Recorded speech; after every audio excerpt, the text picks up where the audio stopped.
ఏడాదిన్నర తర్వాత పాదయాత్ర చేస్తా, ఏడాదిన్నర పాటు ప్రజల్లోనే ఉంటా. ప్రతి వారం ఒక్కొక్క నియోజకవర్గ కార్యకర్తలతో సమావేశం. ఏలూరు నియోజకవర్గంతోనే మొదలు పెడుతున్నాం. శ్రీ వైఎస్ జగన్మోహన్ రెడ్డి.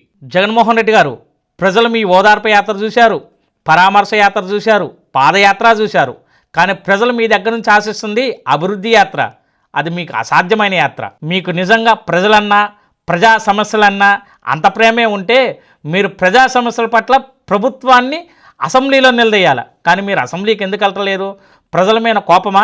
ప్రజలు అమాయకులు, బుర్రలేని వాళ్ళు, మనం ఎలాంటి ఎదవ పనులు చేసినా మనకి రెండో ఛాన్స్ ఇస్తారన్న ధీమానా, నమ్మకమా? మీ మీద మోపిన అవినీతి అభియోగాల మీద క్లీన్ చిట్ తీసుకొని పాదయాత్ర చేసే దమ్ము ధైర్యం మీకుందా? మీకు రెండో ఛాన్స్ ఇవ్వటం అంటే పోయి వాళ్ళ వినాశనాన్ని వాళ్ళు కొని తెచ్చుకున్నట్టే. ఇది ప్రజలకు తెలియదంటారా? మీరు పాదయాత్ర చేసినా లేకపోతే పొర్లు దండాల యాత్ర చేసినా ప్రజలు మీకు రెండో ఛాన్స్ ఇవ్వరు. గతంలో మీరు ప్రజలను అడిగింది ఒక ఛాన్సే, ప్రజలు మీకు ఇచ్చింది ఒక ఛాన్సే. మీ 5 సంవత్సరాల పరిపాలనలో రాష్ట్రాన్ని అట్టడుక్కు తీసుకెళ్లారు. ఇంకో 5 సంవత్సరాలు కూడా మీకు అవకాశం ఇస్తే మన ఏపీని ఇండియా మ్యాప్లో లేకుండా చేస్తారు కదా.